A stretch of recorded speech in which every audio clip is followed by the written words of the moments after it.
all networks. At remember, 1 vote per sim only. Alright mga Kamilya, para magabayan po kayo sa pagboto, tunghayan natin ang ginawang pagbibigay puntos ng ating housemates. Kapamilya, watch this.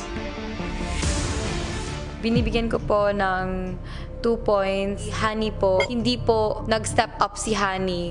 Tinolerate niya po yung lilid po ni Kim. 1 point si Kuya Yam Yam din po. Kuya, hindi po siya nag-voice out din sa kung ano yung gusto niya. Ang 2 points si Honey, Kuya, dahil nakikita po yung pagkadismaya sa mukha niya during nung rehearsals po. 1 point si Thea, Kuya. Feeling ko hindi pa rin po kami nakakapag-open up sa isa't isa po, Kuya. 2 points is si Kuya Yam Yam po. He was very quiet po and parang oo na lang siya ng oo sa sinasabi ni Kim. 1 point si Lou.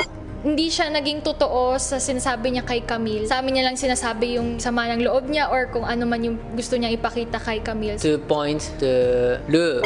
During the puppet practicing, I felt she lack focus. 1 point, Honey po. He listened to my advice pero not 100% accept. That's why I felt a little bit offended. 2 puntos po si Honey. Pareha sila ni Kim na hindi na siya nag-a-accept ng idiyak. 1 point po si Lo po, Kuya. Hindi na talaga bumalik yung dating Lo na kilala ko po, Kuya. Nagiging clingy, nagiging OA. 2 points si Lou po. Simula po nung dumating po ako dito, Kuya, never ko po siyang nakitang naglinis or naghugas po ng pinggan. 1 point si Honey, Kuya. May time po na out of focus po siya dahil kay Chantel, ganun po. 2 points si Lou po. Hindi po siya ganun makihalubilo sa mga bago po. Gusto niya po na yung mga bago pa mag-approach sa kanya. 1 point para kay Thea.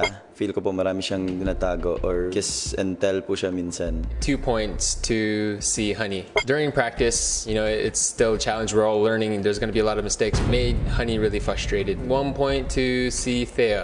There was an incident where Thea was trying to tell Kim how to do things, how to run things, and as a leader, Kim, he felt bad about himself. 2 points, Thea. She wants to take over or parang gusto niya na siya na lang maggumawa sa amin ng routine. Binibigyan ko po ng 1 point si Kuya Yam Yam po kasi we sort of had to adjust to his ideas at one point.